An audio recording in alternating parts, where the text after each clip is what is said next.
Hey, what's going on, y'all? It's Paul Sains with Insane Sports Podcast with my dog, Mr. Top Seven himself.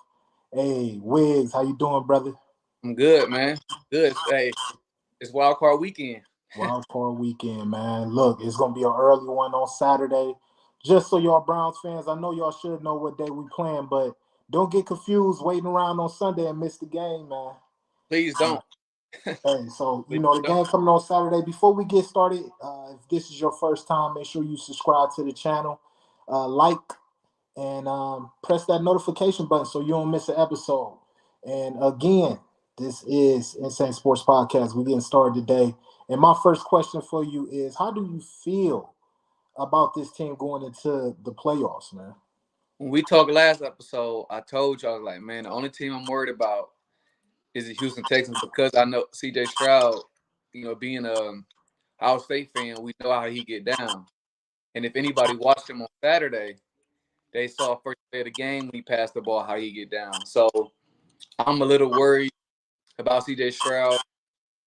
Their defense doesn't really scare me, but again, once crowd and all that involved, it could get ugly. It was on the road on Saturday, it was, and I'm not really a Gardner Minshew fan or anything like that, or comparing him to Joe Flacco, but Gardner Minshew been having Minshew mania. He's been doing this thing, so they did enough in that game. So I do hope we get all our guys back. I got a list of guys who didn't practice today. Hopefully they'll be available for the game. So again, I'm just really worried about who we will have on the field on Saturday. So a few people I saw out today was Dustin Hopkins, D Hop, Uh-huh. Mark Cooper resting the heel. They said Tillman was out with a concussion, Yes. and we know Anthony Walker is out, and In IR. I think I'm missing somebody, but So typically one, the biggest person I'm really looking out at that list is D Hop, and yeah, they're saying that he maybe isn't going to play this game. yeah, that's the person I'm sick about because honestly, without him, we wouldn't have made it to the play. If I'm being completely honest, Yeah. um, he's very monumental for this team. You know what I mean? So I'm really upset about him not being able to play probably this game, and he deserves it.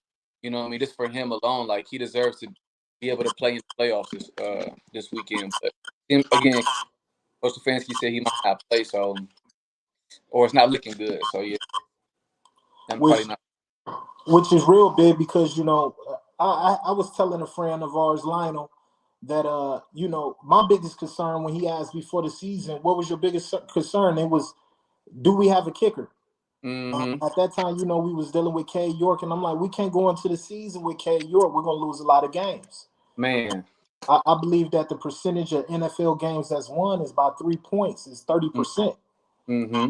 So, when you look at that percentage, you're going down to it's the NFL. We got to win by as many, like you got to put up as many points as you can. If that's 3 points or a safety, those points that they don't come by easy. Not at all. So we're dealing with Kevin Stefanski and knowing that he has to call the offense different, that kind of scares me. But Sure. we're not gonna get too worried about that. Let's have some fun with this episode. I know we always talk about the Browns, but we want to bring in a few other things around the league. Going into the Pro Bowl, we were snubbed by a few players. For sure. I For sure. say, but looking at a Wusu being an alternate, Grant Delpit, D Hop, the punter. Do you feel like any of those like really was snubs? If you got a chance to look at that list. I didn't get a chance to look, but I do know who didn't. And unless I mean, if you're having a historical defense, more players should at least make the pro. I don't know, again, the all pros and all that type of stuff that's going to comes out probably a little bit later. But again, maybe we're not favorites or watching again because again, Pro Bowl, a lot of percentage of it goes to the fans. So a lot of people probably haven't been watching Jock. But I mean, D Hop is definitely having a great season, and he definitely should have been here.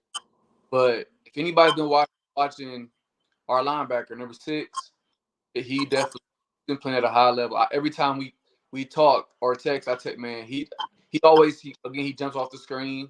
Mm-hmm. He's making plays. His outfits before the game, you know, like Fire. he's really he's somebody I hope that we keep on this team until he's retired for sure. I feel like he should be a Pro Bowler for sure. So with Owusu, you know, I was looking at that linebacker list, and two of those linebackers that took up that spot came from the same team and being the Ravens. Mm-hmm. Do you believe he could have replaced either Roquan Smith or Patrick Queen? They're both playing at a high level for sure. But I mean, I was highly upset when I don't know how they stole him from the Bears. I think, and again, watching him from Georgia, he's been a dog. I feel like I wouldn't have took him off. I probably would have took McQueen off. McQueen is good, but I don't think he's having a better season than Jock. Mm-hmm. I just think Jock should have made it. I don't care if they take off. One of them should have just, shouldn't have been on there. But Smith is a dog. He's again when he from the Bears. I've been watching he was killing with Chicago, and then once they had him over here, I was like, man. When the Ravens got him, I was like, man, the rich get richer because he's a hell of a player.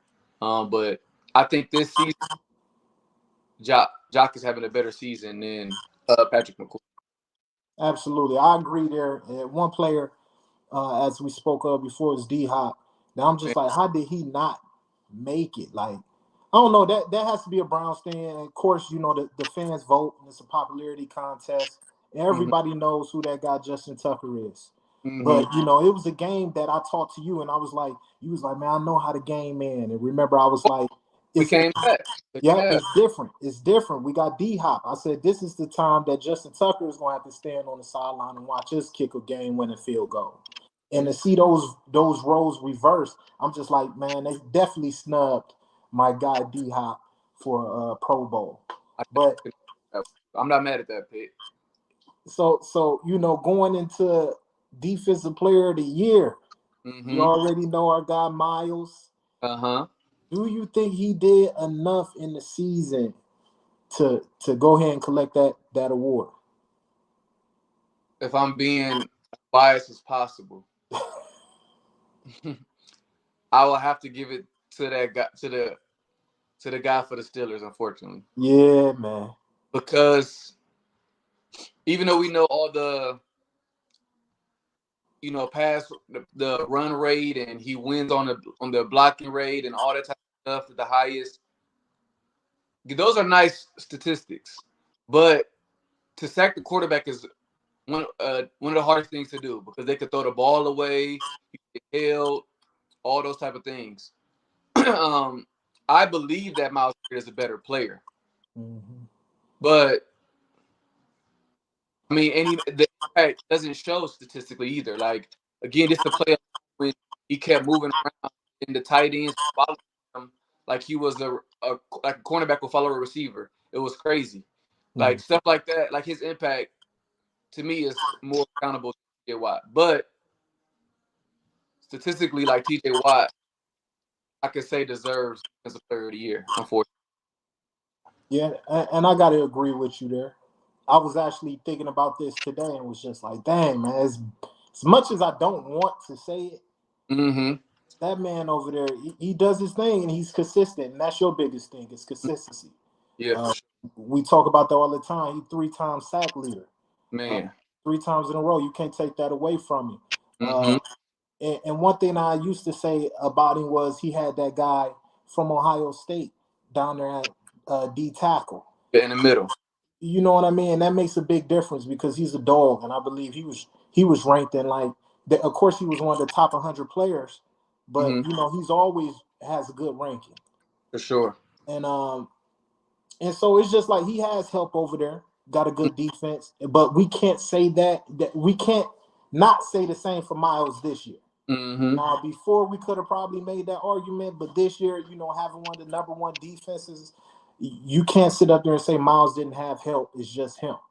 Yeah, Andrew Berry did his to help, So yeah, I definitely agree.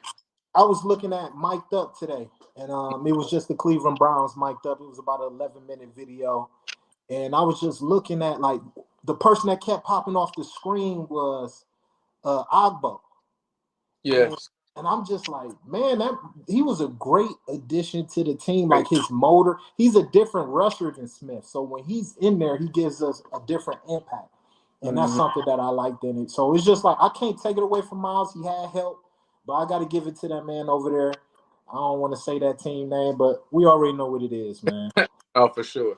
Yeah, so so going into I guess comeback player of the year. Come on, man. This gonna take us 10 seconds. we gotta say who. Can we just go ahead? You play Uno. Let's go ahead and skip them.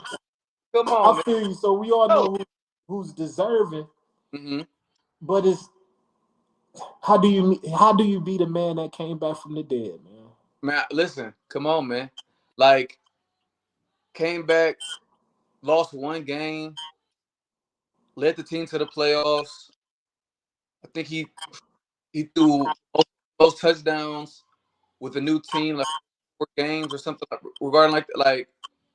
And again, what he did last year, he wasn't playing like that. He played a few games, and went with Zach Wilson. So for him to come off the couch and lead the team, like I think I was saying this, I said it on Twitter too. I think if you have some money, go ahead and put it on him because I don't know who else they're going to give it to. They try to give it to that safety from the Bills. Again, what happened to him last year was crazy, but you didn't do nothing. You haven't made an impact. You know what I mean? Like Joe Flacco's made an impact on his team. Could Calvin could he? I don't know if it's there. I'm just thinking of guys who came back because of his situation with gambling and he missed the whole year. And he had a year over 1,000 yards. Baker, but he did with 7. We're gonna have to have a little skew about the 1,000 yards after 7. When you have 17 games, like you got to get that. Yeah. You got to be like 1,100 now or something. Like, we got to add a little extra 100 or something because 17 games, 1,000 yards should be, I mean, even second option is getting that. So I believe, really, to me, he would be second. Now I don't know the other people on the list. I only know a person who's deserving of it, who should get it, and that should be Joe Flacco for sure. Right. So just a little story time. We know about my arm incident in college, and so what the doctor had told me was like, let alone playing next year, you might not ever be able to play again. So going against those trials and tribulations to be able to fight back, it ended up being my sophomore year on the field. I didn't have my best year. I ended up being a second string strong safety. I won't say that I committed so much to the team as far as a starter or anything like that, but for me to even be on that field, I would say was a miracle. And so when you look at the story being similar of this guy dying on the field, this man's heart stopped on the field, to be able to come back and be in pads, to be at practice, to be cleared, is something that I think that is going to be hard to beat. Who I think is deserving of it based off of play alone, of course, is Joe Flacco. But the argument could still be had of a guy coming back in which the whole world got to see this guy laid out on the field. That's true. That could have been a whole different type of story. Darvin Hamlin award, because if Flacco don't get it, I'm. They trying to hate on this, man. They don't want us talking about Joe Flack, man.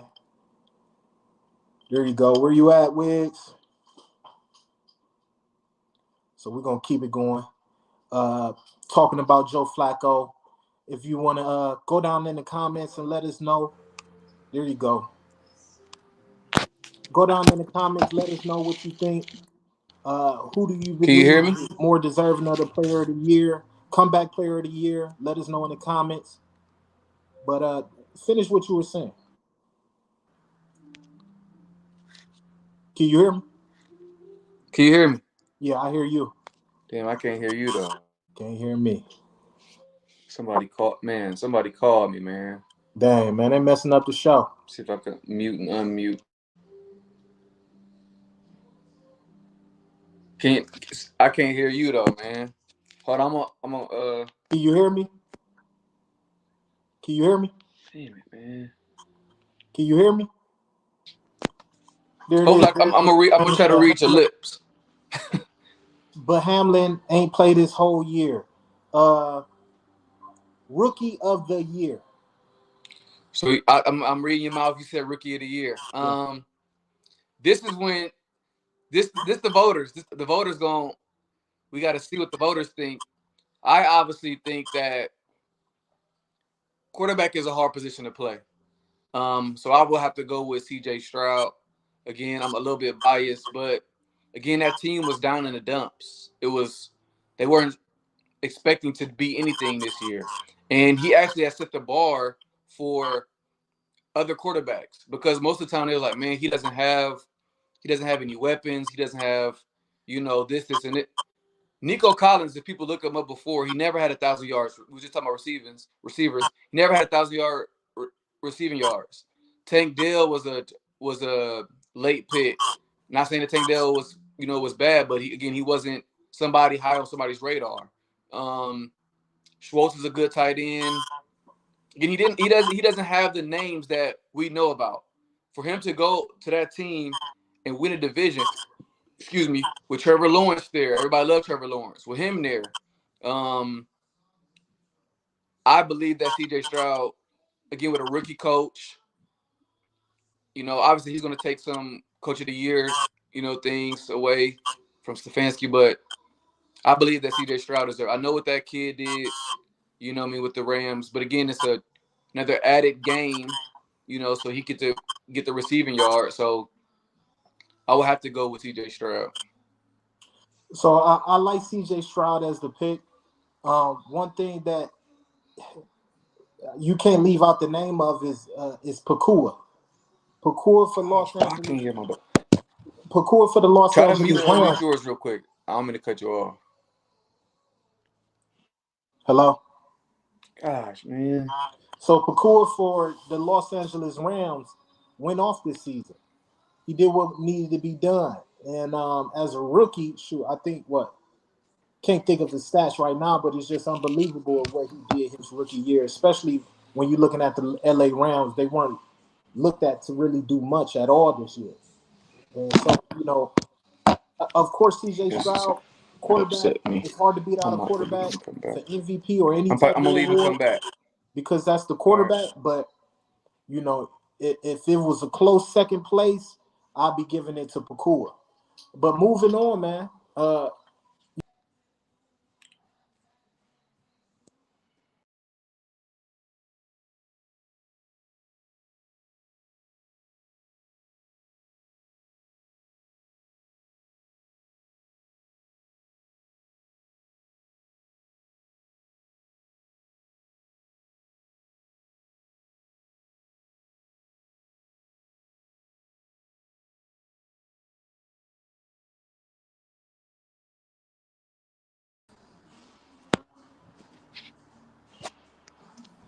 Paul.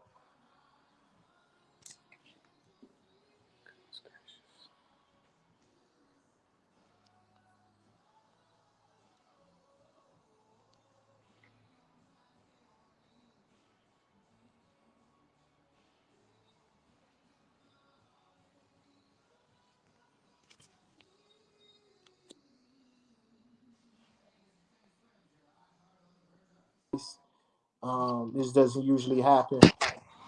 There it is. You hear me? Yeah, we back. Okay, we back, man. Let's finish it up, man. Sorry about that, everybody, but we back here. I want to finish this up with your top 7, man. So I'm just gonna go with the whole because again I'm not gonna lie to the fans. I didn't watch the game. It's terrible. We had our backups in, but I'm just gonna say what I'm looking forward to on the game. We're going against the Houston Texans, obviously. The first thing I want to know is how we're going to contain C.J. Stroud. Again, we talked about how good he is and how his potential, and we didn't play against him last time. So now I want to see how our game plan will be against C.J. Stroud. Number two, all the people that were arrested, I want to see how they play. Obviously, I'm talking about number 95. So, again, one of the reasons why I think he probably won't win Defensive Player of the Year because he had a few games where he didn't get a sack. He didn't do what he was supposed to do, again, because we thought of the arm. We thought because of the arm. So this game, I just want to see how he plays now that he had an extra week, extra treatment. I want to know. I want to see number 95. I really want to see how great he can be. Number three, I'm going to say I just want us to play a clean game, no turnovers. Mm-hmm. Joe Flacco has been playing great. Don't get me wrong, but we know that I wanted him to go on that run he did with the Baltimore Ravens. Mm-hmm. He had 11 touchdowns, 0 interceptions, all the way to the Super Bowl. Can we not? I just want us to not turn the ball over. I want to see Joe have a clean game and not turn the ball over. 4, I would like to hopefully us establish a running game. I want to see a little bit more because again, once it gets to this level, playoffs, it's always about who's like Peyton Manning used to break all those records, but he had to have a running game. Joseph Adai when he won with him, Ronnie Hillman and C.J. Anderson. He was running the ball a lot. It helps control the clock. So Ford, you know how I feel about him. We need Ford. We need strong Hunt when it's time for him to come in on short yardage. I want us to see how we establish the run again with our backup linemen and things like that. Like I want to make sure we establish the run. That's going to be a big key of the game. I don't think we could just. I mean, again, it's in a dome, so maybe we can throw the ball around. But I want us to be able to establish the run a little bit. Number 5, we always talk about this guy. I talked to my boy the other day. He told me that he was a top 10 receiver. And I was telling you that I now put him in the top. Now it's time for the number one receiver to show up.